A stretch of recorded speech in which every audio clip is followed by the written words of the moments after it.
Wait, they can't hear you yet? Wait. Hello, everyone! That's where you are. Hi, everybody.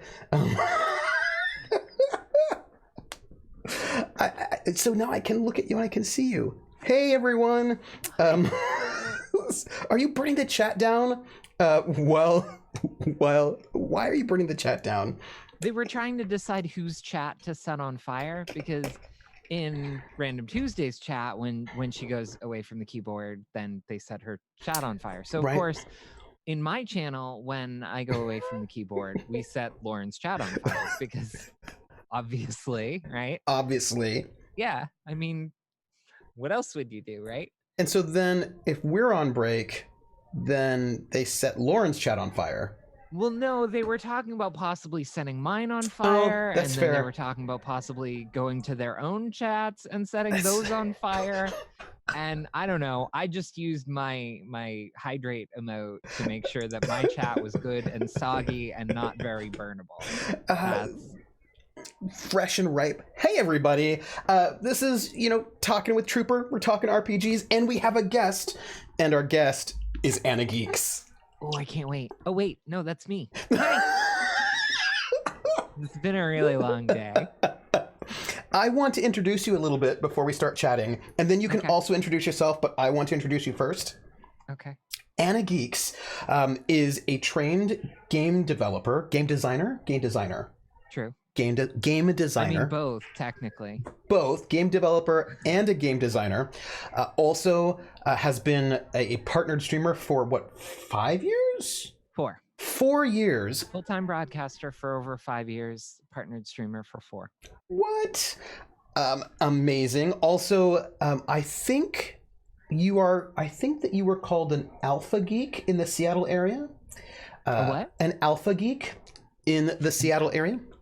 I think this was a theory that Lauren had about geeks who are like central hubs for other geek circles, and that you are one of the central hubs. There are like multiple alpha geeks in Seattle, and you are one of them. I'm certainly getting there, which is weird. You'd think I'd have a busier social calendar if that were true, but it is Seattle, so I don't know. I know a lot of people. And also a streaming senpai for many, head of Geek Space TV, former producer, community manager, important bigwig, important person for Hyper RPG. Yeah, production and programming manager. Production and programming manager. Yep. Also an excellent GM. You could see her GM Spikadelic.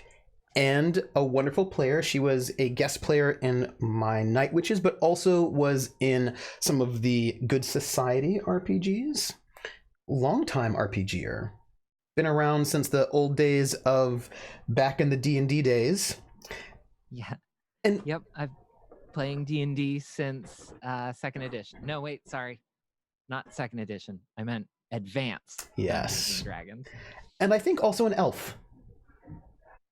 No comment. I'm just no. You know what? If theoretically I were an elf, I would definitely be a totally normal terrestrial elf and not at all a space-time elf. That's suspicious. Tell us where we can find you and when you stream. I am AnnaGeeks, as Trooper said. I'm a full-time variety broadcaster, though I do a lot of baking, and you can find me just about everywhere on the internet as AnnaGeeks, except Instagram, where I am AnnaGeeks AFK. Is it because you're away from keyboard on the Instagram? Yeah. Oh. Mm-hmm. Yeah, because that's where I post baking and travel pictures. Although I also have Anna Arts and Cats, where I was going to post pictures of art and pictures of my cats, but art never made it. I had to cull my hobbies. Would you post pictures of cats? Like no art, like paintings of cats? Like cats playing poker on black velvet? If I could paint on black velvet, then that would absolutely be something that I would paint. on black velvet. I'm so excited about AnnaGeeks painting on black velvet cats. Like this is right. Cats playing RPGs instead of dogs playing poker. so good, so good. Yeah. So also you're a delicious baker, and I know that you are crafting the ultimate cookie dough recipe. The universal theory of cookie dough. Yep. Is it yet perfected? Not really. I've kind of set it down for a while. I'll go back in a few decades, but at this point, I can make it vegan and, of course, like soy free. But what I haven't perfected is making it gluten free. What can you use for flour that does not have gluten? Rice flour. There's a lot of different like fake flours, just like fake milk. You know, there's rice milk, there's oat milk, there's soy milk, but I wouldn't do that because we overuse soy already. There's already too much of that. There is a type of cookie that you can get in Germany, and there's multiple. So the cookie is called Lebkuchen, and there are different types of Lebkuchen. Like there's like the general kind that you can often get, which does use flour, but there's a different kind of Lebkuchen, which I think are called maybe. You can get them in Nuremberg maybe, but they're made. There's no flour. They're made out of like nuts and raisins and sort of spices. And the nuts are ground up, and I think also like the raisins and dates are to sort of give it a consistency. And it's so delicious. Like it's there's like nutmeg, and it's so good, and it's gluten free. I recommend them. They're really good. I'm allergic to many things, including nuts. Oh no. Theoretically, we're not entirely sure. Funny thing, when you take an allergy test, there is a 40% false positive rate. Really? So anytime it says you're allergic to this thing, there's a 40% chance you are not. Oh. But there's a 0% false negative. And that's why it's important. Because, for example, I know beyond shadow of a doubt, I'm not allergic to eggs. Or shellfish, or you know, a whole bunch of other things. Huh. So yeah. Huh. Okay, I want to ask you some questions about your gaming history. My gaming history, okay. Yes. So I want to go back. Let's go back to when you first started. How did you first start playing RPGs? Well, of course, back then the only dice were like bones or rocks. Yes.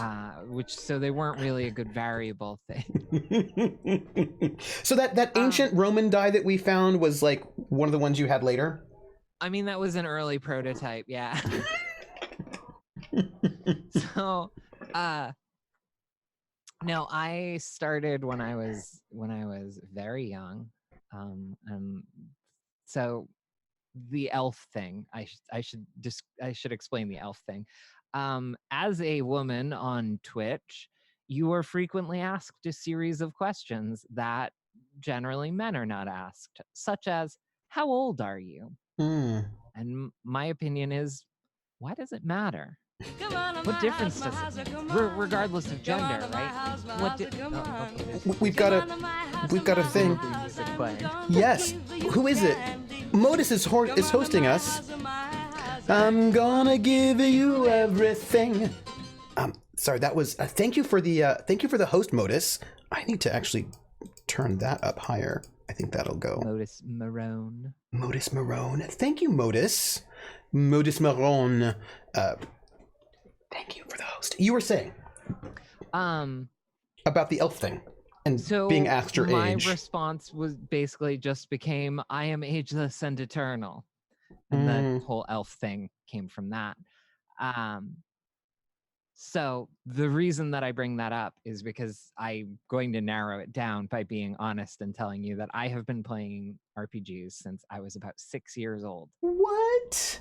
That's amazing. So I have an older brother who's about 3 years older than I am, and but I also have an uncle who's 10 or 15 years older than me. And he was kind of like an older brother for me as well growing up.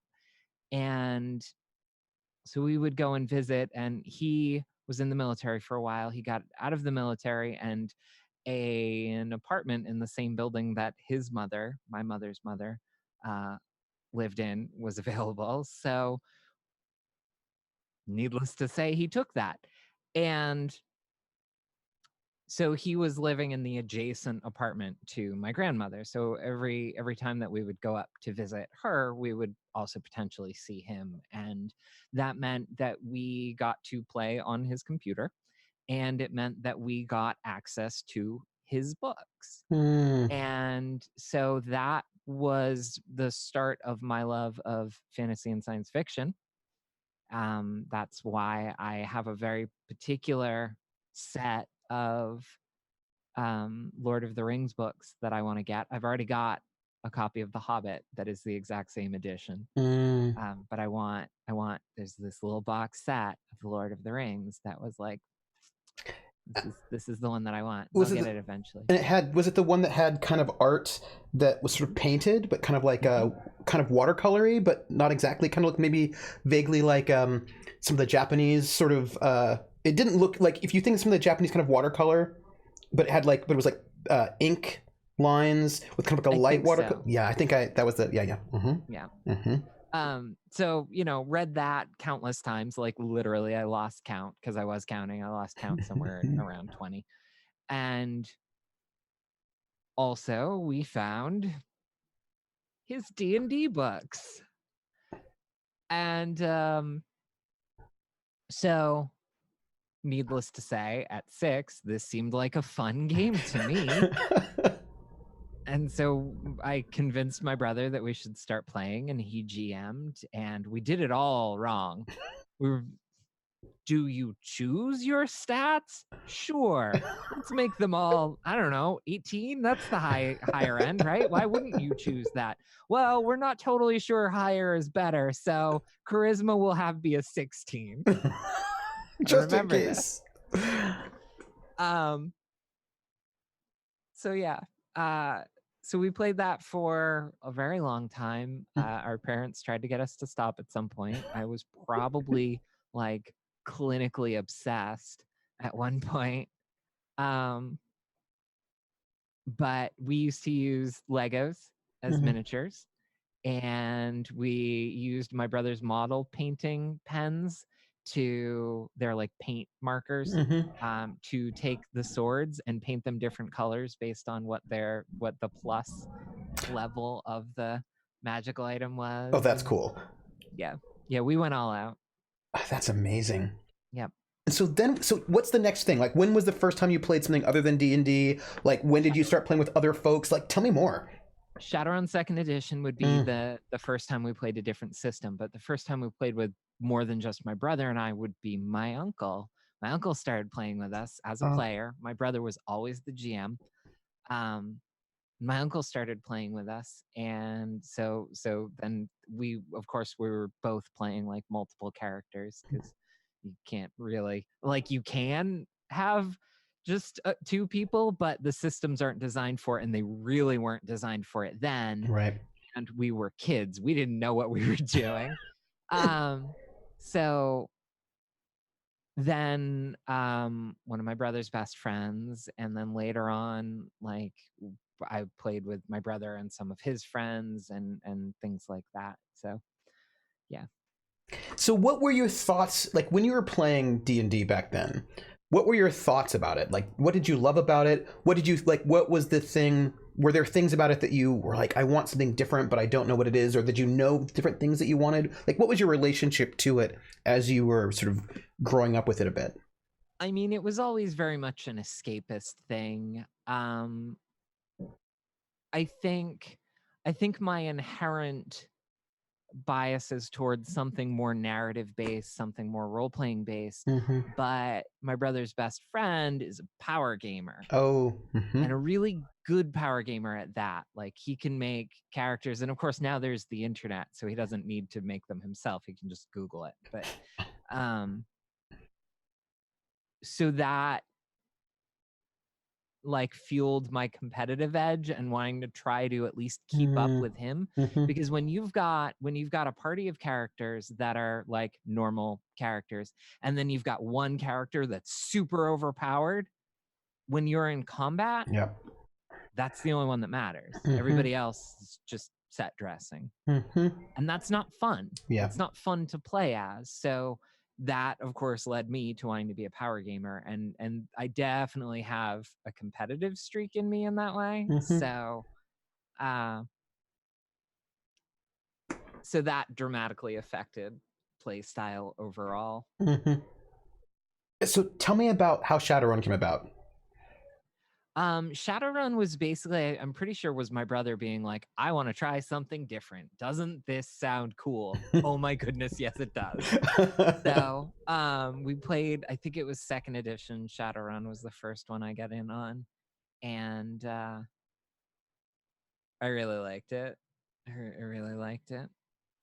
I feel like you liked it a lot. I did, yeah. Yeah, it had the right amount of crunch for me at the time. These days, I'd look at it and be like, but I also could break it in ways that I found very, very appealing. Basically, I could make a decker who was also so fast that all of the enemies would be destroyed before they even got a chance to know I was there. It was very easy to break. So then my brother took away the option of I think he took away the option of having that much cyberware in a starter build.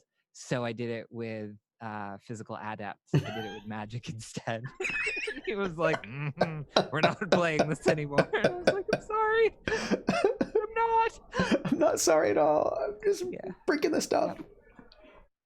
So then you're going through this sort of world.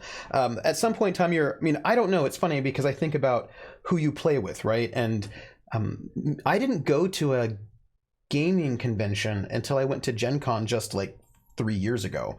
Oh, wow. Yeah, I went to sci-fi conventions, right? But I never went to a gaming convention, and I didn't play in game shops either, right? So I was only playing with people that I knew. So there's a whole kind of like gaming world that people would talk about that was not one that I necessarily experienced. Oh no, never mind. Sorry. I was checking myself because Krellin's all calling me a Shadowrun baby, and I'm like, was it 2nd edition? I don't know. I was just guessing. I didn't expect to get called on it. I honestly, I don't know if it was first or second, because they appear to both have the same cover. Doesn't seem right. And by the way, chat, if you have any questions for Anna, you can totally throw them in there. Just let us know. But I want more context. Right, I'm so excited. Sorry, go ahead. No, because I just want to know more about your story. So, I think that sort of how people have different stories, positive and negative stories about being in the gaming world, and I think how often you end up being in a gaming store if you go to gaming conventions, like who you're playing with probably really impacts your relationship to that. Like, because like you're playing with your uncle and your brother a lot, which seems to be a much nicer group of people to be playing with than necessarily than like randos in high school or whomever you might be playing with or middle school.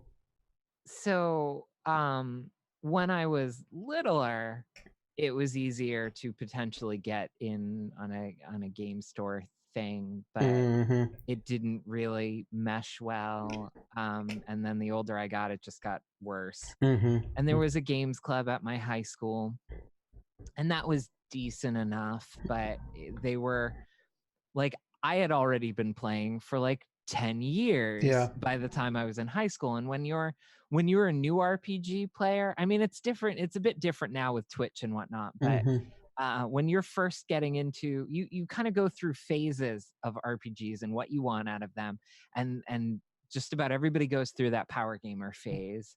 And like the dark and gritty Batman characters is a phase for most people. Yeah. My parents are dead. It made me cold. I never even had parents. I don't care about anything. Don't be Batman, kids. Don't do it. And so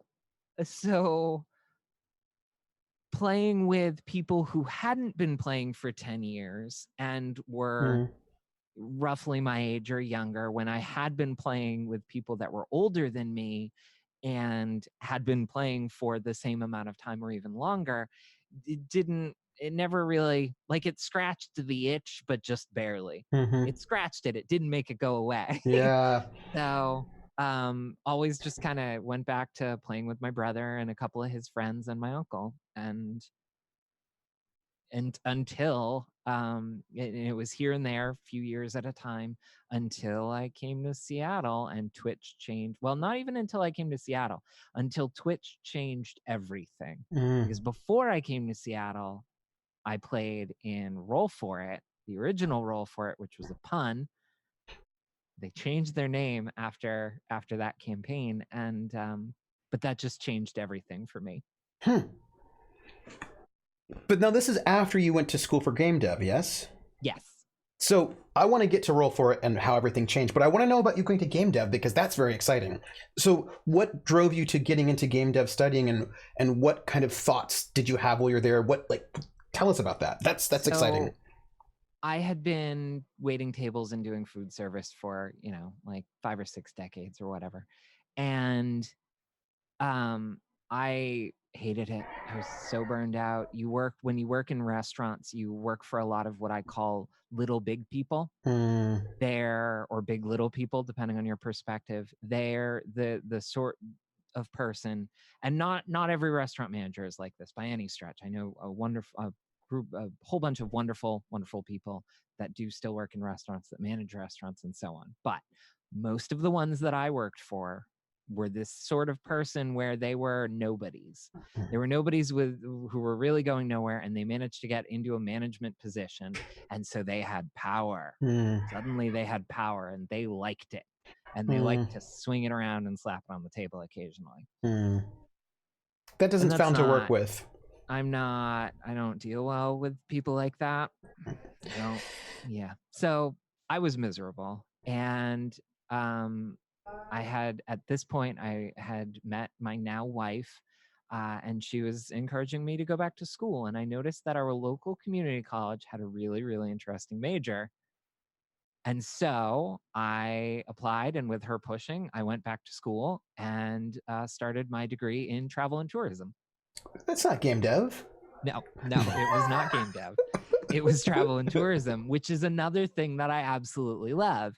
And however, I was not young at this point, and the problem with the travel and tourism industry as like a career is you end up putting yourself into positions like the ones I was trying to get out of, but at hotels instead of restaurants. And or you end up being a travel agent or a tour guide. And travel agents are a dying breed. They're very, very limited in scope. And I didn't really want to plan other people's vacations. I wanted to go on those adventures myself, right? And so I realized that the only job that I really wanted in the industry, and tour guides don't make a living wage generally.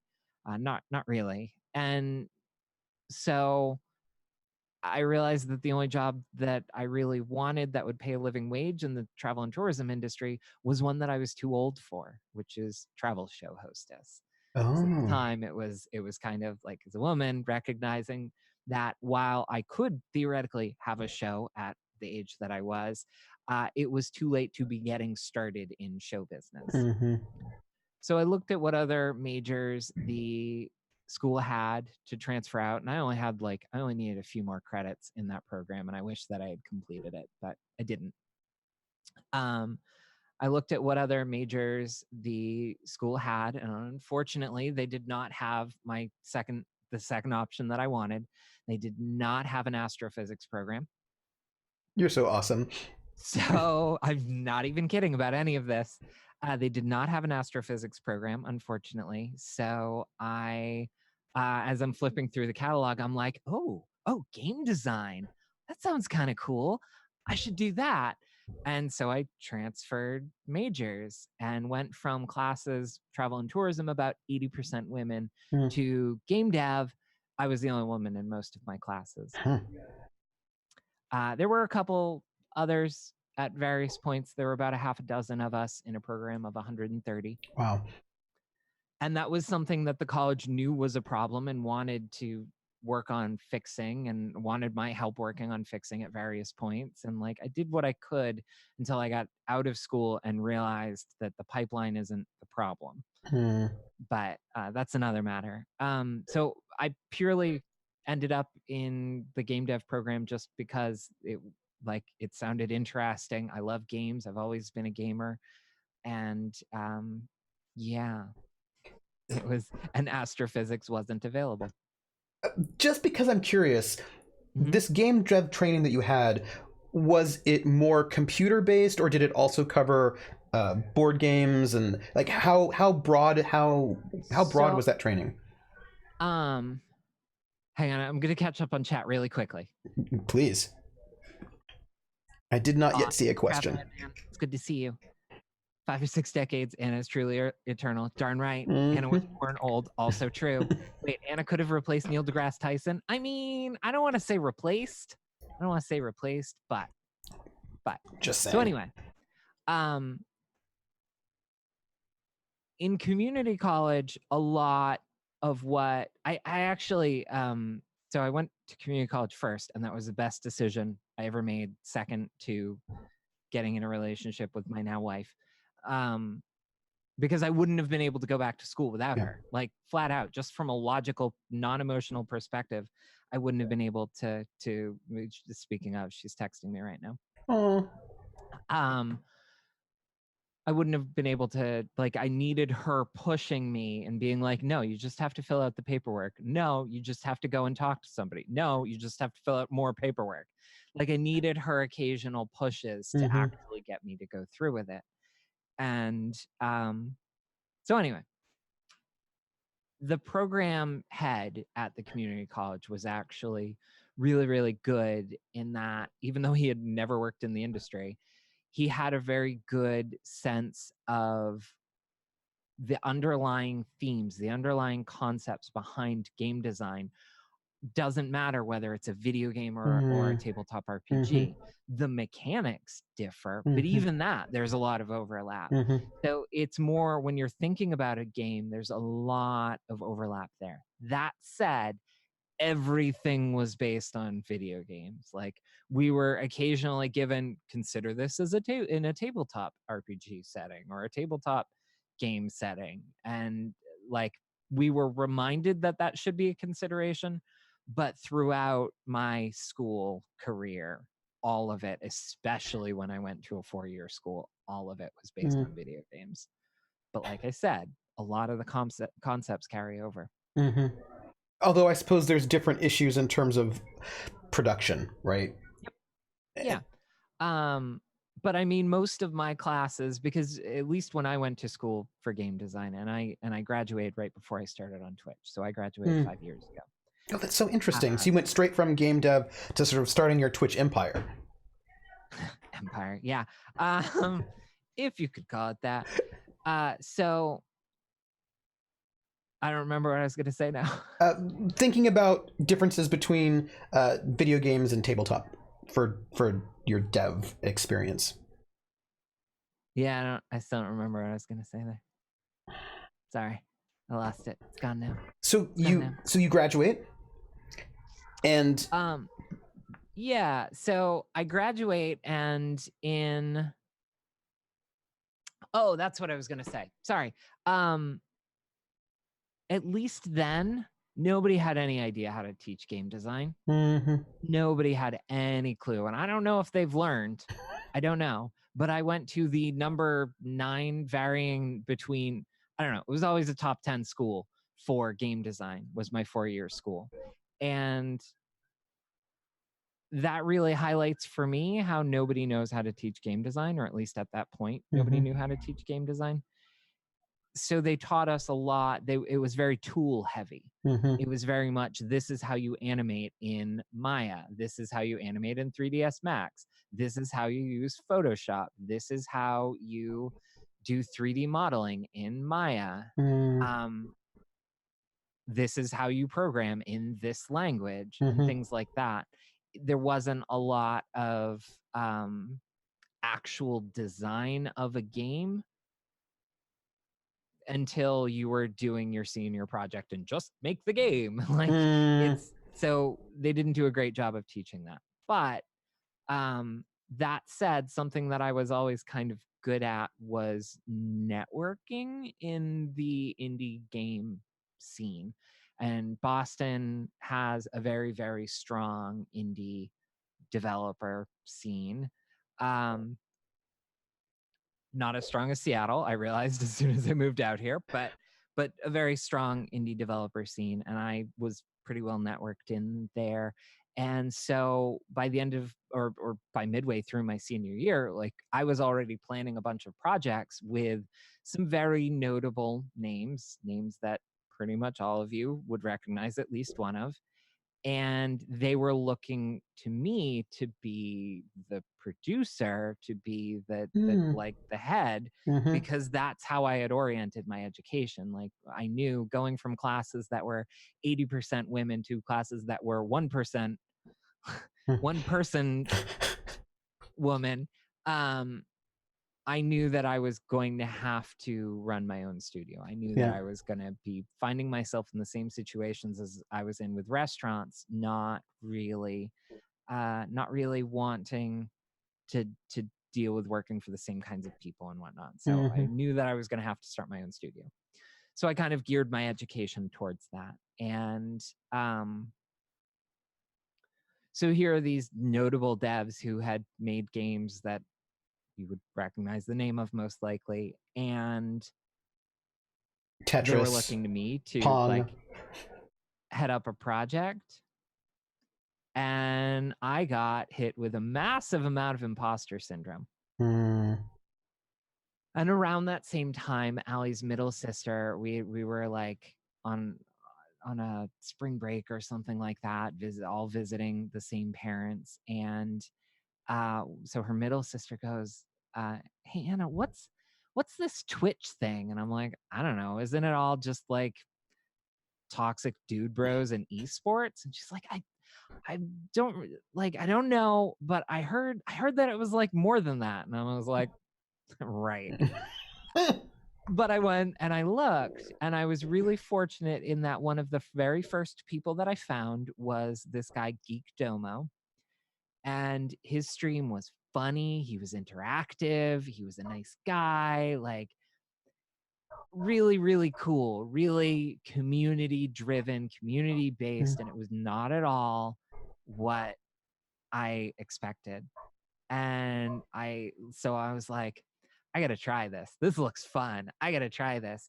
And on my third stream, Geekdome, after my third stream, so I had been hanging out in Geekdomo's chat, being a community member like you do, and by the end of my third stream, Domo was like, hey, you want to join my stream team? A spot just opened up. And I'm like, heck yeah, I do. And Domo just kind of became my mentor and really like taught me the ropes and got me started. And like back then I was averaging like 150 viewers, and like things were improving. And I mean, this is 5 years ago. Twitch is a very different place now than it was 5 years ago. And within a few months of starting on Twitch, I knew, hey, you know what Twitch needs? It needs like Geek and Sundry, but for Twitch. You know what Geek and Sundry did for YouTube? Somebody should do for Twitch. That would be so cool. And then like 3 months later, or 6 months later, or something like that, 3 months later, I think it was, Felicia joined Twitch and started broadcasting on Twitch. And then a few months after that, Geek and Sundry joined Twitch. And I was like, yes, this is what I was talking about. Yes, they are doing it. I still want to do it though. And so like I kept building up my stream, but it was always with like anytime that I would buy new gear, it would be with eventually running a studio in mind. So like the mixer that I'm talking to you on is super overkill for my stream. But it was great for the geek space. It was pretty perfect for the geek space. So but yeah, so I was constantly like building up my kit with the building of a studio in mind. And we were at the point where my friend Andrew Geek Stanton and I were talking about actually making it happen in Boston. And we were going to call it the Big Space, the Boston Independent Geek Space. Nice. And that's where the name came from. Boston Independent Geek Space. And we were at the point with what we wanted to do, which was also incorporating co-working spaces, and we wanted to integrate independent game dev co-working spaces into the overall place. The mayor of Boston at the time wanted to talk to us. Wow. And that was when, now I had been a moderator at Geek and Sundry pretty much as long as Geek and Sundry was there, because of all of the moderators, I was like the only one that really had experience at the time when it started. And I was like, please let me help you. please, ow, you're hurting me. Please let me help you. And so they did. And so I was a moderator there for I mean, I'm still a moderator there. Haven't had the opportunity to do much modding, but occasionally I do still go in there and be like, oh, troll, back. Like you do. And so then at a certain point, the studio head of Geek and Sundry on Twitch announced to the mod staff privately that he was leaving and moving to Seattle to open a new studio. And I don't want to live in LA. I don't want to live in LA. But when Seattle got mentioned, I was like, I could live in Seattle. I could see that. Good night, Cullen. Have a wonderful day, night cycle. Good night, Cullen. I was like, I could move to Seattle. So I talked to Allie, who was still my fiance at the time, and I'm like, what do you think of this? This is a little crazy, right? But it sounds really cool. And she's like, this is your dream job. We should do this. And so we did. I accepted it. I told Zach, I was like, and this is part, I don't want to delve too far into this, but this is part my mistake and part his. I was basically like, look, you need somebody for this position. I'm a full-time broadcaster. I've been doing the stuff that you want to do for, however many years it had been at that point, every day. So, do you want to hire me? And he was like, yes, I do. And the part that I say is part my mistake and part is his, is I made an assumption that I knew what the job held, and the thing that he did wrong was not asking me any questions, not saying, well, do you know how to do this? Do you know how to do this? Or any of that sort of a thing. So needless to say, the job didn't go well. And he and I don't get along. And I ended up leaving after 9 months because I couldn't take it anymore. And I did my best to keep positive about it, perhaps too good of a job, and was depressed, solidly depressed for like a solid 4 months, maybe, about that. And then this local broadcaster who's a friend, Firecrow, I was having a conversation with him, and I was like, it's been my dream to run a studio. I don't know where to go from here. I don't want to start that studio now because I don't want to be seen as having left to create direct competition for Hyper. And Firecrow, he turns to me and he gives me dad face. Anybody that's seen Firecrow knows his dad face. And he goes, Anna, you need to stop letting that asshole rule your life. And I kind of took that to heart and was like, hey, you know what? You're right. Yeah. You're right. I'm not doing it to compete. I don't want to compete, but this has been my plan for ages. There's no reason that we can't coexist, that we can't do this together. And then we're going to skip over all of the drama that ensued because I made that decision. And actually it was drama before that, and I just didn't know about it. Anyway, we're not here for that. And so then I started putting the wheels in motion to start Geek Space TV, which incidentally is also when Hyper ditched Seattle and moved down to LA. So like it actually ended up coinciding time-wise fairly well. And so yeah, then I started Geek Space TV and got really burned out on that. But created something amazing. Here. Yes. Yeah, I will always be immensely proud of what we did at Geek Space TV. Absolutely. So yeah. And I think such a wonderful presence on Twitch, the Geek Space, and yep. Agreed. Really impressive. Really impressive, yeah. I thought.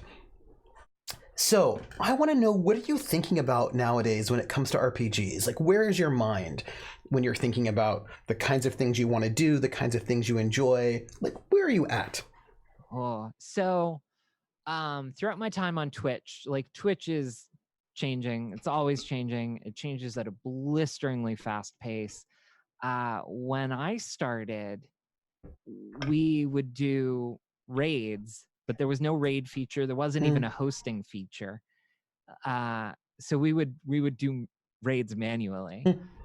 The streamer would put in a link into chat and say, this is what I want the raid call to be. This is what you're going to all go over to this channel, open in another tab right now, mute it, but go over there and get ready. And then when I show up and I give the raid call, you all paste this line right there and hang out and check out their chat. And that was the primary way for us to share audiences, was that initial raid. And then later they gave us a hosting feature, so we would raid and then host. And then more recently they gave us the actual raid feature. But the raid feature came too late. It's still a useful tool, but ever since Critical Role, this is something that's been building up. Raids and hosts are no longer the primary way for us to share our audiences with one another. What is RPGs. It's playing tabletop RPGs together online. And so that is, I'll be honest, first and foremost, one of the things that's on my mind when I'm considering RPGs is a lot of who can I get for this show? How do I make myself marketable on Twitch as a role player or as a GM, perhaps? Like, how do I make it so that people want me to be on their shows? Because I don't get asked to be on shows. I think I've been asked twice. Once was, since Roll For It. Since I came out here, I've been asked twice. Oh, you were on Roll For It when you were in Boston? Yeah. Oh. Yeah, before it was the channel that it is now. And hi, Steph the Bard. Funny fact, we were ending the D&D campaign just as I was leaving. We cut it a little bit shorter than we had intended because I was moving, but after that D&D campaign was going to be a Shadowrun campaign. So I very nearly would have been on that first Shadowrun campaign. So even if I hadn't come out here, I'd still know Lauren. No way. I remember she guested on that one. Yep. So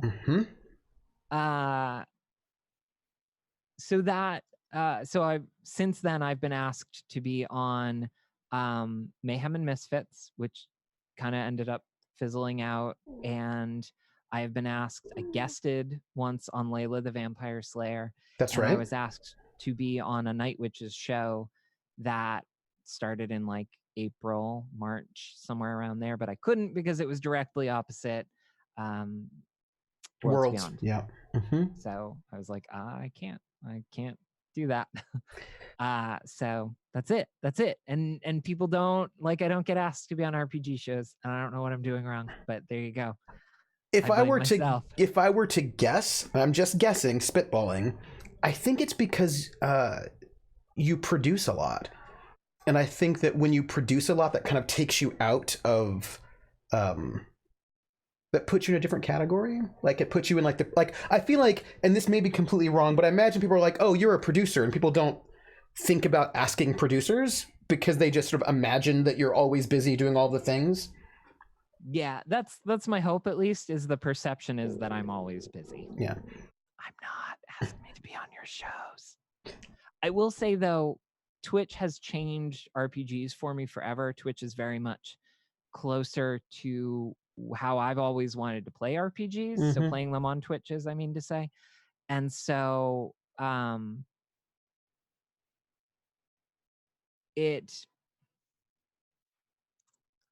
don't really have an interest in playing them off stream. It doesn't hold the same appeal for me anymore.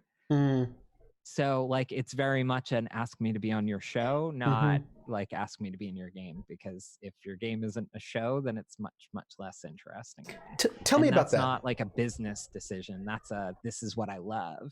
Tell me about that. Why? What do you see the differences as? And before you answer, let me tell you where this question is coming from, like what I'm thinking about. I've heard people say, usually D&D players of a slightly older variety, say things like, this Twitch, this is not at all how people play RPGs. This is not what it's really like. Like, RPGs are never like that. And I was like, mine were. Like, I don't know what, like, I don't know how you played, but I tended to play, like, and they were talking about things like, you know, like when we play, we spend like 2 hours just, you know, talking Monty Python jokes and we never get anything done. And it's like there's like a kind of a particular sort of sense that the kind of focus you have on a Twitch stream and the kind of way that you're playing is not how it's really done. But that has always been, with a couple of exceptions when I was really young, how we always did it. And so I'm interested in your thoughts about the ways in which people are RPing on Twitch. And of course, there's a wide variety of how people RP on Twitch as well. For me, like going back to the travel and tourism stuff, like I told you, the job that I wanted was on camera. So there's always been that, like after starting sometime around high school, I started avoiding theater because I knew that I loved acting, but not enough to make a career out of it. And like I was able to recognize that I love this thing, but I don't love it enough to be willing to sacrifice everything for it. And you really have to if you want to try and make it in like Hollywood and whatnot. Yeah. You have to be willing to sacrifice everything, and I am not. So I love the being on camera aspect of it. That is very enjoyable for me. But then also keep in mind that I always played with that same group of people. I always played RPGs with that same group of people. And there was myself, my brother, my uncle, and we were all very interested, especially my brother and I were very, very interested in the role-playing aspect of it, getting into character. My uncle was very much a simulationist. He was very interested in the minutiae of living the life, which is like a subset of being into the role playing, obviously, but a very specific niche of it, I think. And then there was my brother's best friend, who was very much a power gamer, and like everything else was secondary to that. So when you have a power gamer in a group of our peers, you end up not getting quite what you want out of it. So this by the way brings up a thing that I'm going to, as soon as I get some time, I'm going to go and do some vlogging stuff. And one of the things I've been thinking about is there are certain, it's probably related to the geek fallacies, you know, that like everyone like never ostracized, like everybody's always included, even if they're like horrible people and jerks and toxic, always include them. But I also think about this idea that seems to be present, which is you just always play with everyone. Like you never say no. And I am firmly a believer, and I know this is probably controversial, that some people shouldn't play together. And that doesn't mean that anybody's bad, right? But maybe that one person wants this kind of game and you want this other kind of game, and like being at the same table means that nobody's really getting what they want, and it would be better not to have those people at the same table. Yeah, but, and I agree with that, and that's why off and on I stopped playing with that group, but that meant that I stopped playing. Yeah. Like these were the few people that we had to play with. It was playing with them or playing with people that were in a totally different phase, because we all started playing around the same time except for my uncle, and we had all grown up playing together. So like there weren't really other options. It would have been nice, and we tried occasionally, and we played with various different people, but generally speaking, there was always that same dynamic. And it wasn't like today where it is a lot more popular and it is getting a lot more press, it was very much a niche thing where you had to find the other geeks and like figure out who played and who didn't, and like hopefully figure out, get lucky. Yep. And it was always the same, like it's the same issue. It was either play with Power Gamer best friend, who was a very good friend to me as well, or play with like who people that were trying to be power gamers but not as good at it. And at least for me, the best friend being a power gamer pushed me to be better at it, and at least I got enjoyment out of that as well. So like it was always an ebb and a flow to it. You know, it wasn't that I never got what I wanted out of it. It was that I never got as much as I wanted out of it.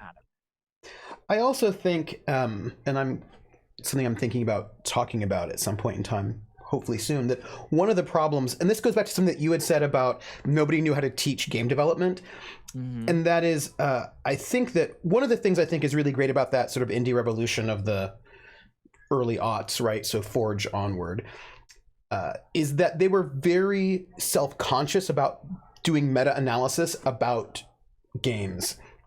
And I think that with, you know, some, like Robin Laws was doing a little bit earlier perhaps, but for a long time nobody theorized about what we were doing, right? And now you're getting, like Robin Laws talked about player types. There was an article I found on the internet way back, probably 2098, 99, around then, and I cannot find that website anymore. They say the internet is forever, but like I cannot find this website. And it was all about the Internet Archives. I have, but I can't find it. I might have printed it out somewhere and have it in one of my stacks of papers, but it was how to GM like player types in the Scooby-Doo gang. So it was like an analysis of different player types as different Scooby-Doo characters, and like who the Velma is, who the Fred is, who the Scooby is, who the Shaggy is, and who the Daphne is, and what they all are doing in a party, and how you don't want to have no Scoobies, but you don't want to have all Scoobies, and like that kind of particular dynamic. And it was this really thoughtful way of thinking about player dynamics. And I think that one of the problems we've had for a long time is that we've not had a lot of a developed way of talking about what player dynamics are, what different kinds of, not being rigid about it, but different kinds of players and what kinds of things they want, and how to make a group experience when you have people who want really different things still work, right? Yeah, I think that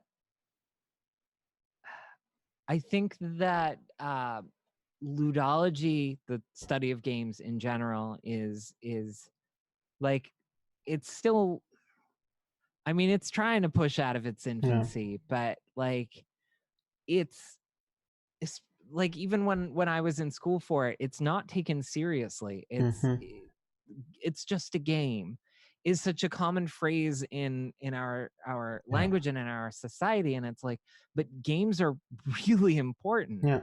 They're really impactful. They really have a lot of bearing on who we grow up to be as kids, and as adults playing them. Like, they can really teach us to empathize with one another, and like there's just so much potential in games that we're only now starting to acknowledge and accept as being there, as we ourselves, the video game generation, start to grow up and be old enough to be like, hey, this is worth considering, in spite of the naysayers who are often gamers themselves. So that really was my passion when I was in game design. I used to, when I was in college, I used to say, save the princess, save the world. People of a certain age, we trained throughout our childhoods and our teen years and on into adulthood. We have trained to save the world, and we better start doing it. And like, it was kind of, to me, it's kind of like I don't know, I grew up saving the world because it was the right thing to do. And sometimes, you get paid for it, but in a lot of the earlier video games, like, you're saving the world because it was the right thing to do. Like, that's just it. Somebody's got to do it. You are uniquely empowered to do it, so go and do it.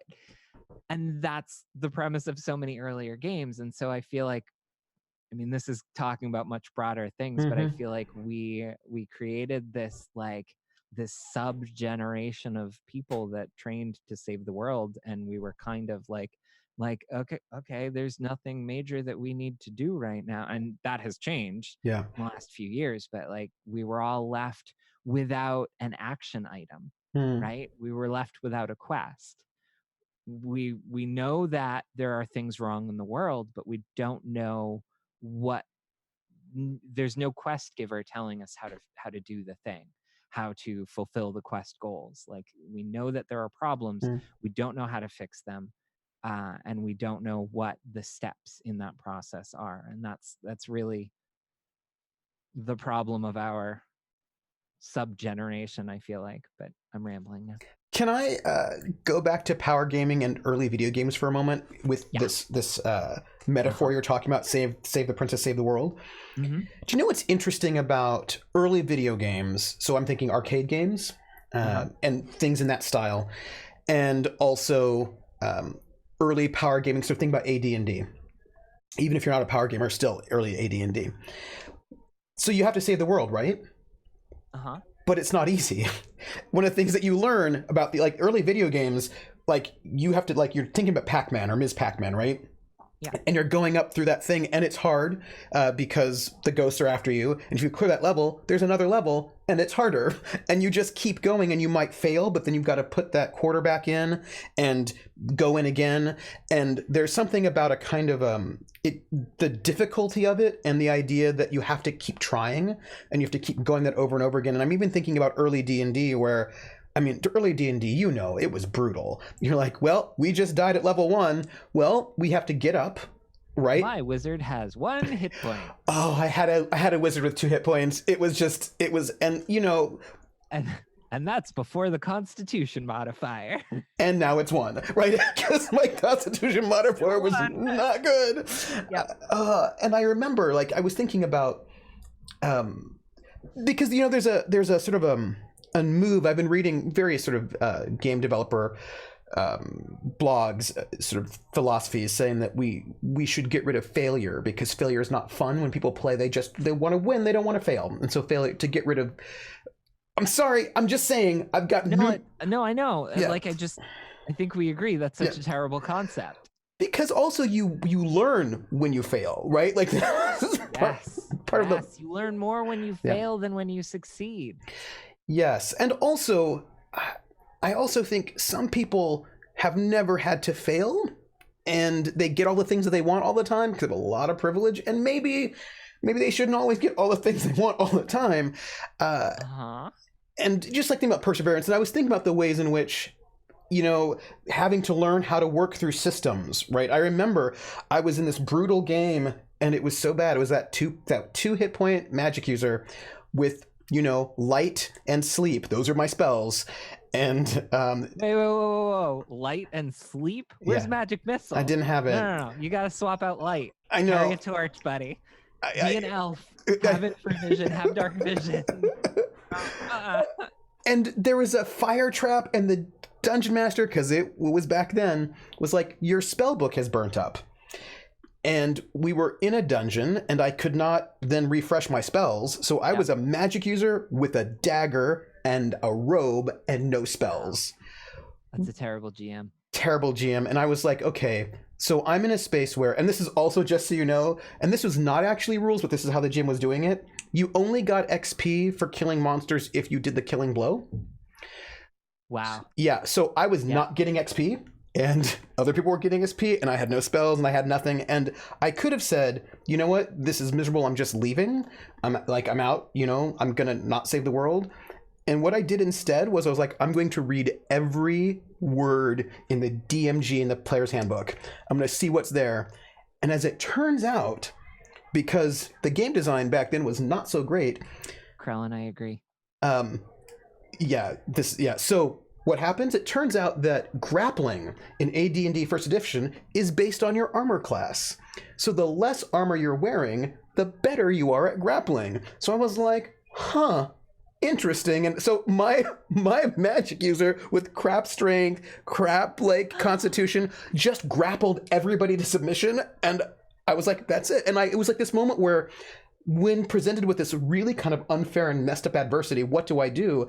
And I decided not to quit, but to rise to the occasion so that I could, save the world. And I think there's something about the kind of adversity of that early gaming and early video games that there was a value to it. Like bullying, there's no value in bullying, and there's no value in hazing and gatekeeping, but having to sort of come through iterative problems and work through them, I thought was powerful. Still having adversity. Yeah. Krellin, sleep only killed up to 16 if you were okay with murder. This is true. This is true. And I played in games where that mattered because I was 6. Right. Yeah. Grappling can save the world and help you meet new people, says Denise, and this is true. Yep. Goodness. So, yeah, and that's like, and I mean, that's one thing that I think all the cast at Geek Space did really, really well, is everybody was more excited to see what happened when they failed than when they succeeded, for the most part. And you work those failures towards a big success. And that is, I mean, that's life, right? That's life. You keep failing until you don't. And then you don't, and then maybe you do again, but then you don't. Like there's like a particular sort of... Yeah. And I think, to go back to your sort of idea of politics, I think that is so particularly important at this moment where we're so connected that we can see failures and we can feel discouraged and we can feel like, oh, there's nothing we can do. But actually, there are a lot of things we can do. They might be really small sometimes, but it's that process. It's getting back up and making a new first level character and keep working at it. Everybody has to start killing the kobolds. Yes. Like or the rats. Or the rats. Sewer or whatever. But generally you don't want to do that because they have disease. Kobolds don't have disease. They just have like baby kobolds or whatever, but you kill them too. They never show up in the fight. It's fine. But the point is that like you gotta start somewhere. You have to start with those little things, and then eventually, maybe you're working on the big stuff. And like, but yeah, it's frustrating because we all look for the one big solution, but it's not one big solution. It's not taking on Vecna. It's killing 100 kobolds each. And sometimes, and this is a thing I really appreciate about tabletop RPGs as opposed to video games, which I also love, is that you can do things that's not in the programming, right? You're presented with that problem and you think, well, maybe I don't like that moment where it's like, well, I'm going to just use grappling then, right? Like I'm going to find some other way around this problem. Yeah. There might be some other way, right? To sort of come upon this problem. Maybe we've got to go around it sideways.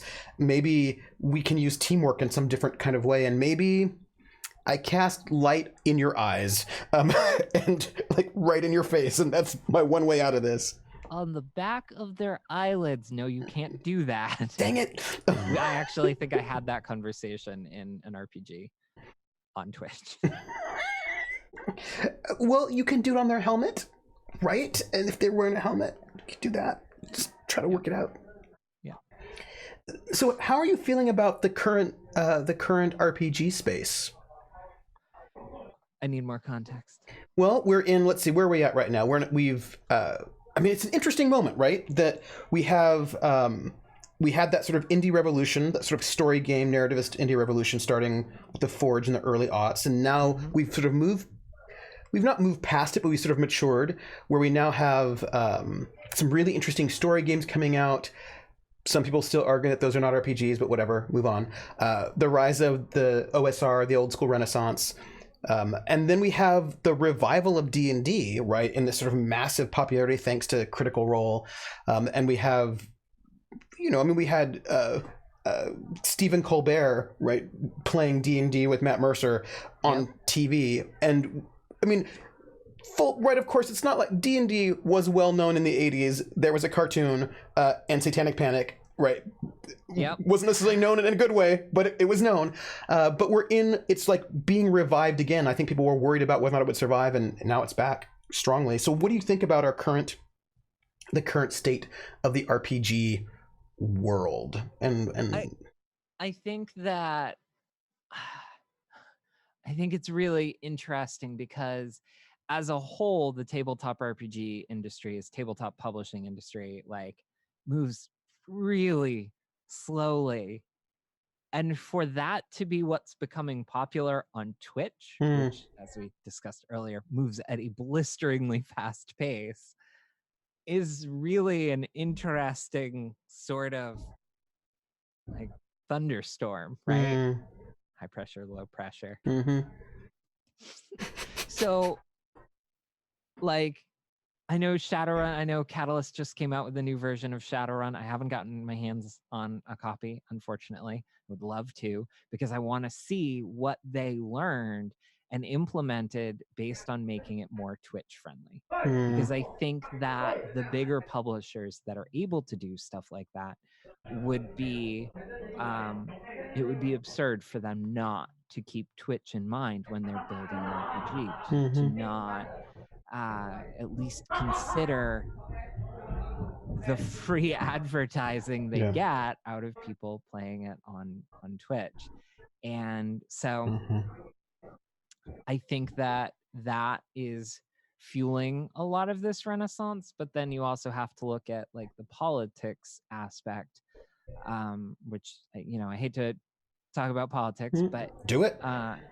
The potential tariffs against China are really going to hurt the indie tabletop industry, and not even necessarily like indie, but like it's going to have a massive impact on the tabletop gaming industry at large. It's a problem. I haven't actually released it yet. Yeah, I didn't think that they had. I just keep seeing people getting hands-on copies, and those people aren't me. Yeah, and Rissa, yes, I've got really loud high school students right out on the other side of this wall being loud. We're just going to pretend like they're not there. So, yeah, I think that the bigger companies are going to, you know, are really going to have to think about how the game is being played now, how they want it to be played now, and how the vicarious experience factors into that. And I think that that's something that video games are doing as well, but to a lesser degree, because I don't think that they need to worry about it as much. Like the biggest industry in the world or something ridiculous like that. Yeah. It's interesting that you're thinking about that relationship to Twitch. I was on a message board, a gaming message board. I feel like I'm going to say it wasn't that long ago. Maybe it was 2 years ago, you know, some time period. And I remember saying, people were complaining, like, why isn't this game, you know, we have such a great game, why don't more people know it, blah, blah, blah, blah. And I was like, well, you know what you can do is you could have some streamed games with some fairly sort of high profile people. And they're like, well, we can't afford to have our own studio. It's like, you don't need to have your own studio. There are a lot of streaming spaces out there where, you know, you could, all you have to do really is maybe pitch it, maybe do a little bit of, what's the word? Sponsoring, right? A game, and having that game out there could be really good for you. And they're like, well, I think fans can just do that if they want to. And I was like, and somebody said, oh, it was so funny. They were like, oh, well, you know, streaming's not that big of a deal. I don't think it'll be that big of a thing. And I said, Critical Role, Campaign 1, Episode 1 has over 1 million views. It was so funny because they just were not paying attention that streaming was maybe important and valuable. And they also were not super into online resources for things like Roll20 or Fantasy Grounds, really sort of hands off. And I just feel like having a message board is not the way to do it nowadays. I mean, so many people learn how to play games by watching Let's Play videos on YouTube. I mean, if you're not actively encouraging people to either make YouTube videos or Twitch streams of your game, I don't know what you're doing as a designer. I don't know. Yep. And but that's a problem right now. You know, we go back to what my first thoughts about what Twitch is, and that's most people's perception. If they've even heard of Twitch, oh, isn't that for esports and like toxic dude bros? Yeah. Like that's the outside perception of Twitch, and Twitch isn't really doing a great job of changing that narrative, because all of their ads focus on that stuff. They focus on the demographic they already own, how you know, they're huge with esports, and esports is a big thing. So I don't blame them for trying to capture that demo, but they already have it. Those people already know about Twitch. Sure, you want to encourage them to come and watch on your network, but focus more on getting the tournaments that you want on the platform, not the viewers. The viewers will follow the tournaments. What they need to be doing is explaining to the average gamer who doesn't care about esports why they should care about Twitch, why they should come and watch people stream playing video games, how it's about the community. And so that is, to me, that is Twitch's biggest failing right now, with the possible exception of not actually banning the toxic people. So even when they literally break the law on camera on Twitch, they still don't get banned. So I think that Twitch really needs to open up who they're targeting and explaining who they are to. And if Twitch isn't going to do it, then it's on us as broadcasters to do it. So I'm actually hoping to have a PAX panel about it, about what Twitch is and why the average person should care, why the average gamer should care what Twitch is, because it's not what I thought it was. It's absolutely not what I thought it was. And if we can tell more people that, then maybe we can make Twitch a better place, in addition to getting more viewers, which for me is kind of a big deal. Like, that's something I would like. Please watch my channel. You know, Baron Tor was noting that he says, you know, to be fair, every stream isn't Critical Role. But then again, I've seen other games get way more sales with a couple of good streamed games. And I think that's true. Like, I think something like I was introduced to Bluebeard's Bride through Weekly Affirmations, right, on Hyper. And Good Society, I got introduced to that through Geekspace. And I was watching Night Witches, the Jason Morningstar, on their webpage. They actually have a YouTube link to a streamed version, right, that's archived, so that if you are like, I'm interested in this game Night Witches, what is it like, right, and then you can go and look at that thing. And I think also, actually, I was just talking to a game owner who was saying that, you know, Tabletop with Will Wheaton, they call it the Table Talk effect. The week that the game that when an episode came out, all of a sudden those games would all be sold out because we would see it, go into the store, buy it, and they were like very excited to see it. And I think that if you are living in the past where you can advertise your game in Dragon Magazine, I don't know, it's not. I think, okay, here's the thing. That's fine if you want the same old players, right? If you have a player base from 20 years ago and you want to keep that player base, that's cool. But if you want new people... But that's a comparatively tiny player base. I mean, this is undoubtedly why Paizo is making Pathfinder 2. They said for, 10 years now, they will never make Pathfinder 2. And in the last couple of years, they changed their mind. And why do you think that is? It's got to be because of Twitch. It has to be. How can we make this? Nobody's playing Pathfinder on Twitch. Or at least nobody's watching people play Pathfinder on Twitch. How do we fix that? I would, And I would have to force myself to not bet money on that. And Crown pointed out that the Chaosium game that is going to be the Call of Cthulhu game that they're running on Critical Role, GM by Taliesin, is officially sponsored. And I will say I was thinking about Chaosium as a company recently because they're old. Like, they've been around for a long time. They're one of the grand old companies. And sitting around as they were not in the biggest space. They've been big, they've been consistent, but they've not been super big. And I just saw recently So this is more recent for them, that they now have an organized play program where they will give you modules, and they had one that was like multi-stage so that you could go and run them in game stores. Now they're going to sponsor this. I feel like they are like, oh, we need to do 21st century marketing if we want to continue to be a successful company. And they've done it, and other companies have not. Like, there are other companies that have just not done that. Yeah. Yeah. Oh, it's interesting. Barentor said it's sad in a way because some games work on Twitch and others don't so well. So we'll probably see the ones that can't be streamed well effectively become ghosts. Yep.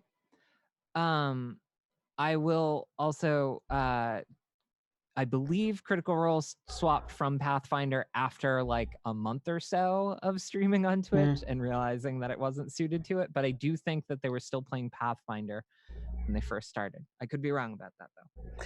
You know, and Paizo has had their own Twitch channel as long as I have been in Seattle, and I know that because I kind of helped with that. You know, I will say something though about what is and what does and what doesn't work on Twitch. I think that people do not. I think people say X works and X doesn't work on Twitch, and oftentimes they're wrong. And what I mean by that is people say, well, you can't have a really crunchy game on Twitch. That's never going to work. Absolutely can. And I was like, have you watched Critical Role? Like, there's so much dungeon crawling. Like, their entire episodes have been just like 3 hours of dungeon crawling. Yeah, that's not super crunchy though. Oh, well, it's okay. BattleTech also still was doing its thing, but I mean, like, let me put it this way. That Battle of Vecna was like 3 hours of dungeon crawl and not a lot of RP. It was like, you know, it was not super heavy RP. Yeah, but to me, that's not crunchy when compared with Pathfinder. There is no level of D&D 5th edition that is anywhere near as crunchy with any level of Pathfinder, in my opinion. Yeah. So, that is fair. I like. It all depends on, like, we only have a loose definition of what crunchy in an RPG is. So, but you are correct. Yeah, Corp Sins. Yeah, that's a little more crunchy. And what's funny is that there are a lot of people who want to see Shadowrun in all its crunchiness on Twitch. And I think that there are audiences for crunchy games. There are audiences for less crunchy games. There are audiences. I think it's like think about Twitch as a whole. Somebody might say, oh, you know, there's no audience for games that are not Fortnite. And I was like, well, it's true that Fortnite has huge audiences, but there are other audiences. There are audiences for cooking streams. They may not be Fortnite audiences, but there are audiences. And I think that ties in with what I was saying before, though, about that's what Twitch is marketing for, is the Fortnite and like the Fortnite games. I mean, battle royale games and esports. That's what they market for. That is literally Ninja playing Fortnite is one of their main ads. And it's like, okay, but Ninja already has the people watching him. What you need to be showing people is the community aspect of it. The rest of us. I mean, Twitch's business model is the same as the one that YouTube has had, where they want millions of individual broadcasters with small amounts of views, and then a few top tier, high end, everybody watches these videos and these creators, and then convince all of those millions of people that someday, if they work hard enough, they can be one of those top people. It's the same business model that Twitch has, but in order for that to work, they also need to sell that lower end, that, you know, that degree of the everyday broadcaster who can make their way up to be, you know, on the level of Ninja, whether or not that's true. So, it's part of, I guess what I'm saying is Twitch is making that almost self-fulfilling prophecy in the way they do their marketing. And I think we also have to think about, like, what does success look like? And I think that going even further back, right? I think that it is not wise to look at video game success and measure that as success when you're talking about tabletop RPGs, right? The tabletop RPG industry is just nowhere near as big as the video game industry. I mean, for the longest time, yeah, D&D was the #1 game, and then you're like, I'm #2, but like #2 sells like 8,000 copies. You know what I mean? Like, if that. Yeah. I mean, and just like worldwide. Worldwide. Whoa. And a lot of these like big companies, like I'm sure Chaosium, like probably like Monty Cook Games has I think 3 employees or 5, 6, 7. Like they're not like they're a big company and they've got 4 employees, 4 full-time employees. You know, so like the scale is just so different that we have to think about what success looks like in a tabletop RPG space. We're not Hasbro. Yep, I agree. Yeah. And so I think that kind of, imagining what does success look like, and you have to take Hasbro out, right? You cannot compare yourself to D&D, which has Hasbro money behind it. That's not, it's not realistic. Yep.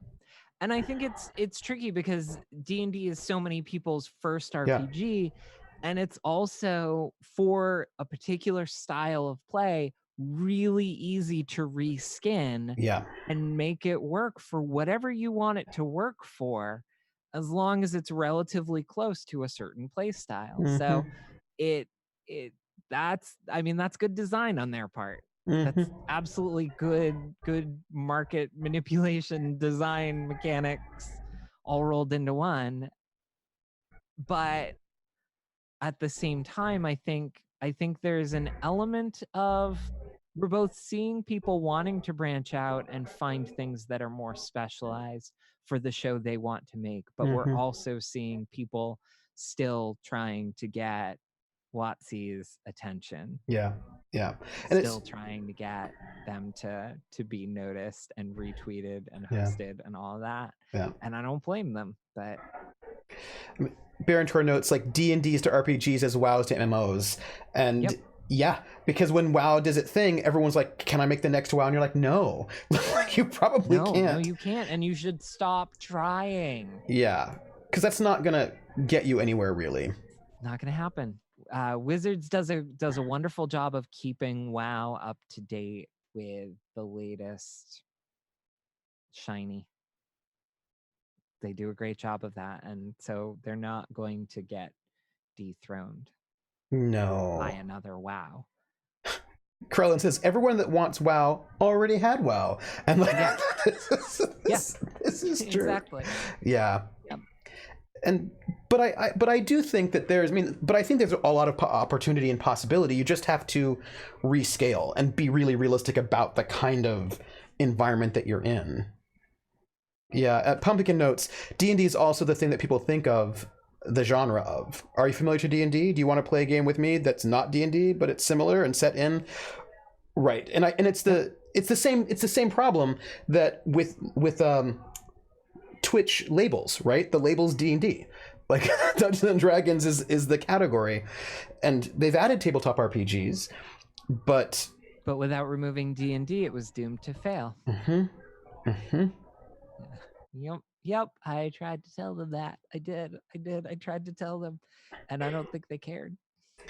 Yeah, and it's an interesting thing because obviously the person I was talking to was like, "Oh, yeah, you're right. I'll mention that." And it's like, and I believe them, and I believe that they did. And then the person was like, "Yeah, but Wizards of the Coast is owned by Hasbro. They're massive. We're not doing anything about that." Oh. Right. Yeah. Right. Yes, Krellin. One of the few things he and I actually agreed on. Yeah. A bunch of us told them they didn't want to do anything about it. So now we're where we're at now. Yeah, and of course, Critch was, I wonder if we can just start using D&D like that for RPGs. Let them fight for their trademark right. Pumpkin says, do you want to play a Lord of the Rings TTRPG game? What's a TTRPG? I think Dungeons and Dragons, but the mechanics are different in this case. And I mean, I don't know how many times you've done this, but people are like, oh, what are your hobbies? What do you do? And I'm like, oh, I play Dungeons and Dragons. Well, I don't actually play Dungeons and Dragons. Well, technically I do, but I play games like Dungeons and Dragons. And for me, it's like hobby. What do you mean? What do you do for fun? Work? Wait, what? Oh, I play video games and make bad jokes. That's what I do for a living. Which is so nice. Also, I would disagree with you just gently. I don't think your jokes are bad. That's all. Okay. I'm just saying, like, occasionally I make good jokes, but I do not want to be held to that standard.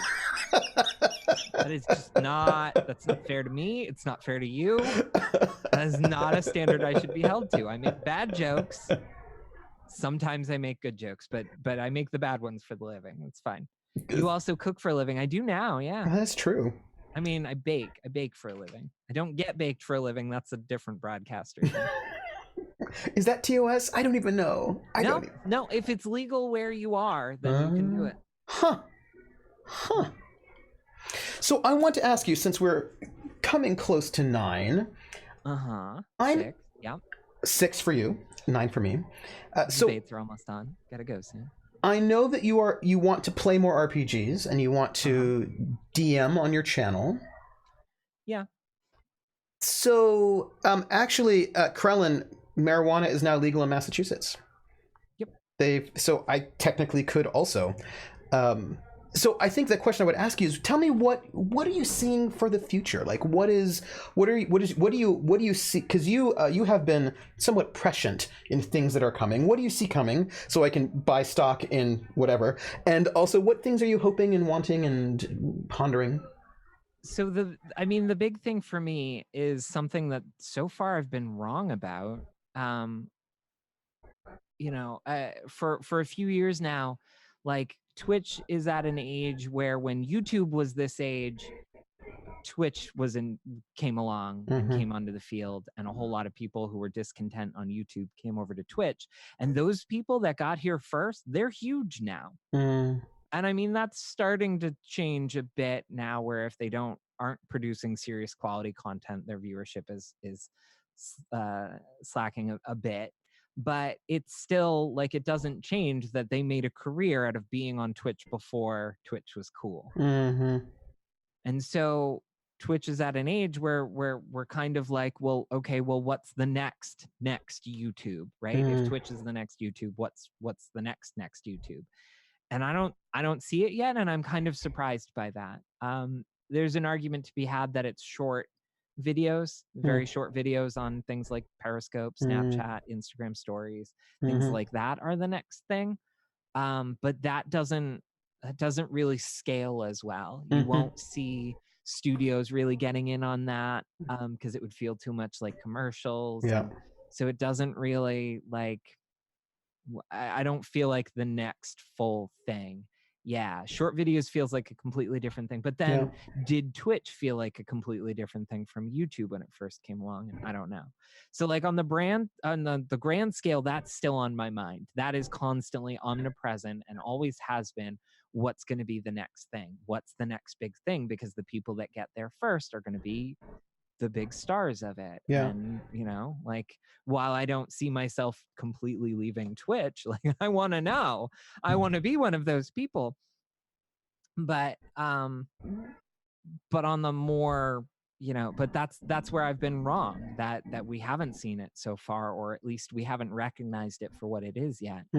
So that's the big one where I've been wrong. Aside from that, like, I think we're going to keep seeing, I think the spot that we're in right now is very much a matter of if you're not on an RPG show, you're not networking with other broadcasters properly. Like, you're not sharing your audience the way you need to be to self-sustain on Twitch as a professional. Like, if you're a hobbyist, like, for you, generally, this isn't your job. This isn't what you do full time. So it's a bit different in that regard. But for me, like, not being on an RPG show means that I am going to, like, have it'll be next to impossible for my channel to grow if I'm not doing any RPGs. What comes after that, I have no idea. I have no idea what that is a tricky thing. We had manual raids, and then we had raids and hosting, and then we had mechanics for raids. But by the time we had mechanics for raids, people weren't really sharing audiences that well anymore. And now at this point, like, it's almost pointless to do a raid now. Almost pointless. Not quite, but almost. So I don't know. I don't know what's next. And I know for me, what's next is trying to figure out some RPGs that I can be on and make myself relevant again. But beyond that, who knows, really? I think there's only so long that this can last, though, where RPGs are the predominant paradigm for sharing our audiences with one another. There's only so much longer that'll stick. But I don't know.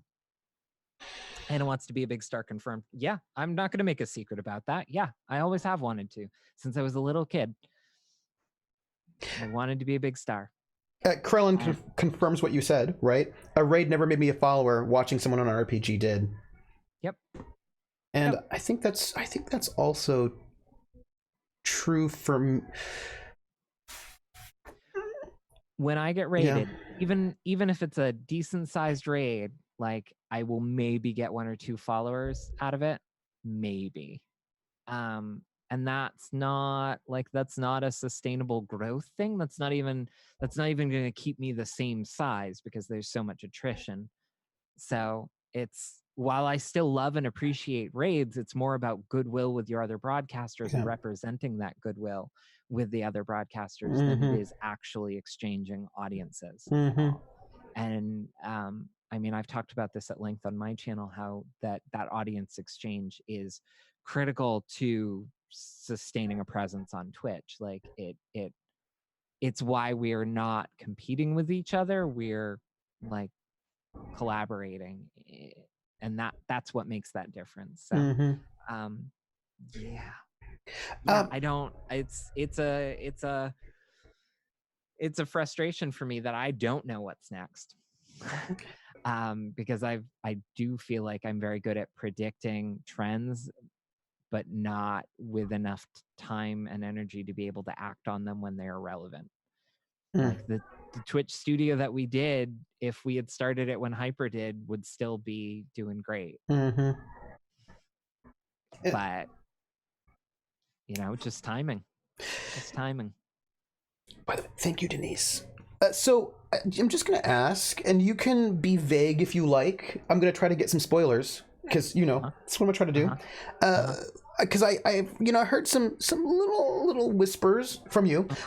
What campaign ideas do you have rumbling around in your head that maybe you might be running on your channel sometime? So I asked on Twitter recently, because I mean, all the show ideas that I had for Geek Space and even some that I had before Hyper, like, are still shows that I could do and want to do.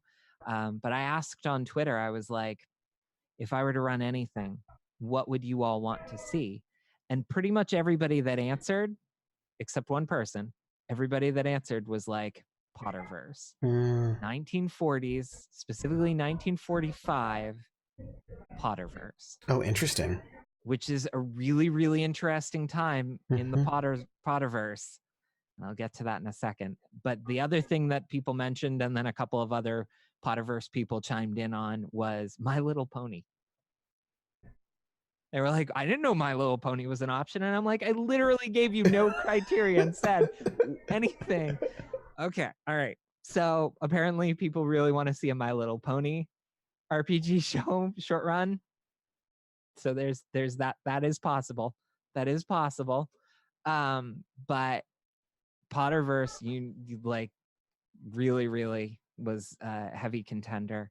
1945 in Potterverse is really interesting because that's the year World War II ended. That's also the year that Dumbledore defeated Grindelwald. Spoiler alert. Wait, that happened? What? Yeah. It's also while Tom Riddle, aka Lord Voldemort, was at Hogwarts. Oh. So you've got this idea that Grindelwald has been defeated, but his followers are all still out there. Hitler has been defeated, but there's still a lot of Nazis to clean up. There's still a lot of like agents in the field, a lot of things, a lot of people that would like to take his place. Same thing with Grindelwald. You're going to have a lot of dark witches and wizards that want to take his place and want to continue his work. And it's even possible that Tom Riddle, Lord Voldemort, who has already been calling himself that in his closest circle, is going to be trying to be a contender as early as that, though not necessarily publicly. Like it's a really, to me, there's a lot of really potentially interesting things going on right then, right in that time span around World War II and Grindelwald and Tom Riddle and all of that. So, you know, I just feel like you and I, all we do is we hang out in the 40s together, but that's cool. I mean, as long as it's the 1940s as slightly idealized by our rose-colored glasses that remove a substantial amount of prejudice, then I'm okay with that. I am here for that. Oh, I don't know if you saw Admiral Asma had a photograph on her Instagram where she was kind of going for a 50s look, but she's like, I ended up being late 40s, and her lipstick was so period. It was so good. And what was fascinating to me, I was just thinking about how when people do period stuff, they often actually don't get the makeup right, and their makeup is, I was like, that's not 80s makeup or that's not 40s makeup. And so that was cool that she had it. I appreciated that. And it's even like a lot of people think that the dresses that I wear are like 1940s style, and it's like not even close. No, not even remotely. My style is totally 50s, not like not. But I still like 40s stuff. I'm planning on doing a 1940s pseudo Elphaba from Wicked cosplay at some point. Oh, that's cool. Based on an outfit that Marisha wore to a live Critical Role episode. Oh. She had these beautiful, long, flowy pants on and suspenders. Yes. That outfit, I was just like, oh, I love this. Oh. That was good. That was a great outfit. That was a great outfit. Yeah, no, I'm excited to see what you do on your channel next, RPG wise. I'm looking forward to it. I'm like, ooh, like that. That's my excited fingers. I think the important thing, at least for me, is like I haven't GM'd a lot because my brother was always the GM growing up, and occasionally I took a turn at it, but it was only just a turn, and it was a very, very different method of playing. And so the only GMing that I have really done in my adult Twitch life was Spikadelic, which didn't really have much of anything but improv. And what am I forgetting? I feel like I did something else briefly. You did Spikadelic. You did... It might have just been that. Is that true? I feel like there was something else. I do too. Some other one-off, but I mean that's the point. Like that, very, very little, very, very little. So it's really about getting up to speed for me as a GM. And it's a tricky thing because part of the reason, if I'm being entirely honest, part of the reason that I want to GM is so that I can play more, is because it makes me more marketable. Being the GM makes me more marketable to other channels. But I am also perfectly happy to be a player on a show if somebody wants me after this week. After this week. Yeah.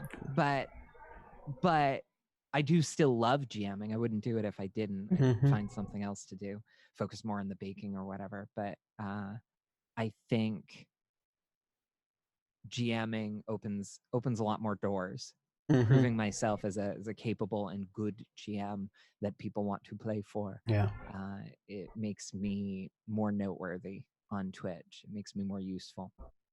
You're thinking Savage Worlds for the Potterverse, yes? Possible for this particular Potterverse, for the Potterverse RPG show versus the Hogwarts RPG show that I would also like to do and promised Grinny I would make a hack of Good Society for, because that is something I want to do as well, is do actual like kids at Hogwarts RPG. But I think that I think I could hack Good Society for that, especially with their hacking guide, and have it be a lot of fun. They have a hacking guide? Perfect for long form, but it was one of their Kickstarter goals. Their stretch goals for the last Kickstarter was to make a hacking guide for Good Society. I kickstarted them. Do I have the hacking guide somewhere? Not yet. They haven't made it. Okay. Yet. Do you want to know why? Why they haven't made it yet? No. Do you want to know why? The Kickstarter was like a couple weeks ago. No. But do you want to know why I want the hacking guide? So that you can also hack Good Society? To do what? Do you know what I want to hack? It's a stupid idea, but I'm excited for it. Do I want to know? You do not want to know. You're not going to make an Atlanta Nights RPG of it, are you? No, better. The Jersey Shore. Like a good reality show one, because all the letter writing, like you've got the monologue toking is the confessionals. Yep. No, that yep. I could see generally speaking where I'm on board is reality TV show RPG. Yes. Like a Survivor reskin or I can see that. Like a Real Housewives Bake Off. Oh my goodness.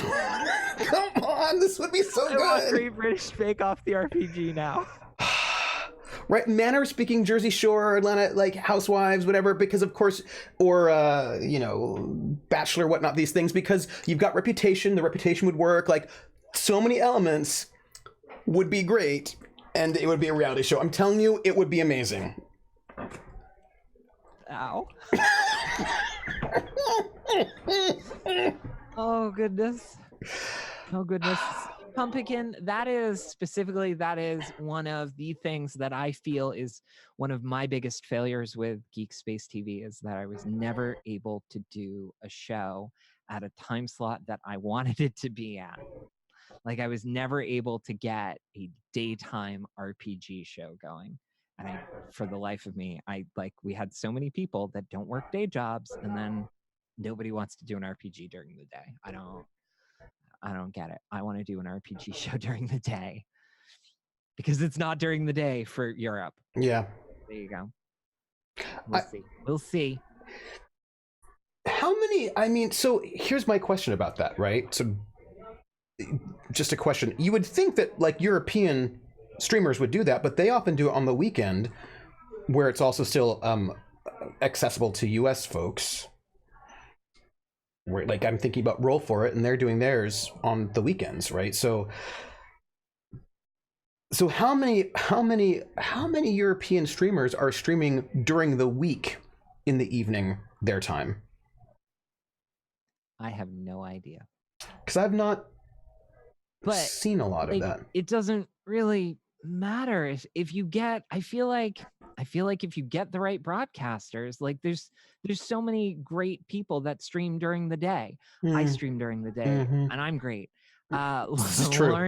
Lauren, Random Tuesday, Pumpkinberry, Blue Jay, like so many. I think streams during the day. Like there's just so many really great people. That's Bad News Baron, Geek Domo in the mornings. He's kind of early for a show, but whatever. Like there's just so many great people streaming during the day that I don't know why there aren't. Bonsai, yes. I just don't know. I don't understand it. Baron Tor's right. There's a Greyhawk channel has some. I'm doing. Isn't the Greyhawk channel always live? Isn't that? Yes. Aren't they like very nearly always doing a show? They've got like, I just counted. I don't know how they did it, but they've got like 15, 16, 17 shows going on for the summer. And I'm on their Friday at 2 p.m. Eastern time. So that's like 8 p.m. for Central European time. So that's that's a pretty decent time period for Europe. Greg channels is always happening. It's always on. So we'll see. Like, especially I feel like for a short run of something, I feel like there's a lot more versatility there. I ought to be able to get people to maybe adjust their schedules for 6 weeks or whatever. I don't know. We will see. So I want to thank you, AnnaGeeks, for being a guest here on the show. Thank you for having me. I'm so happy to have you. It was so lovely. You're so amazing. And thank you. You're such a Renaissance woman, like that can do all of these things. I'm just in awe of you. But I can't do any of them really, really well, and that's a frustration. I need focus. You know, Pumpkin, daytime on Saturdays is when Roll For It runs. So if you were going to run daytime on Saturdays, you would come into conflict with them if you wanted to. So, you know, I'm just saying. It's also time that I could spend with my wife. Yeah. So I mean, the weekends are tricky. What we did on Geek Space for Night Witches is that we did it at 6 p.m. Eastern time, 3 p.m. Pacific, which was midnight European time, 11 o'clock England, which was late, but it was on Saturday, so it wasn't the worst ever. We wanted to do it a little bit earlier, but we couldn't. We wanted to just even doing just an hour earlier would have been nice. Yep. So, you know, that's a thing. Table Story does a lot of daytime shows. Oh. Not quite as early as I don't know. I should look at their schedules sometime. Yeah. But no. So I want to thank you for being here. Thank you for having me. So wonderful. And I hope, you know, this will not be the last time we are on stream together. It better not be. Mm-hmm.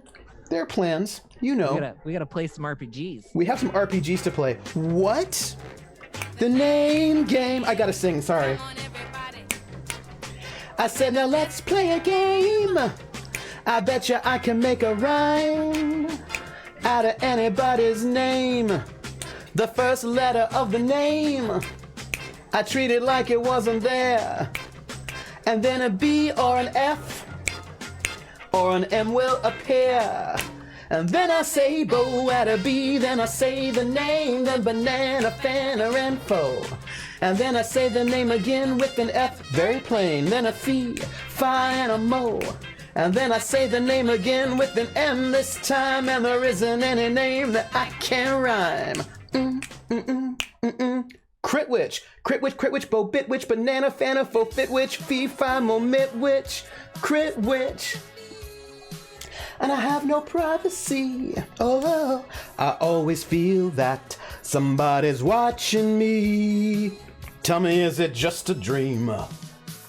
Thank you for the follow, Tech Priest Khan. What? The name game. Come on, everybody. I said, now let's play a game. I bet you I can make a rhyme out of anybody's name. The first letter of the name, I treat it like it wasn't there.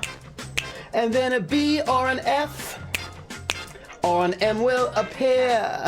And then I say bo at a B, then I say the name, then banana, fana, and fo. And then I say the name again with an F, very plain, then a fee, fi, and a mo. And then I say the name again with an M this time, and there isn't any name that I can't rhyme. Steph, Bobeth, banana, fana, fo, fef, fee, fi, mo, meth. Steph.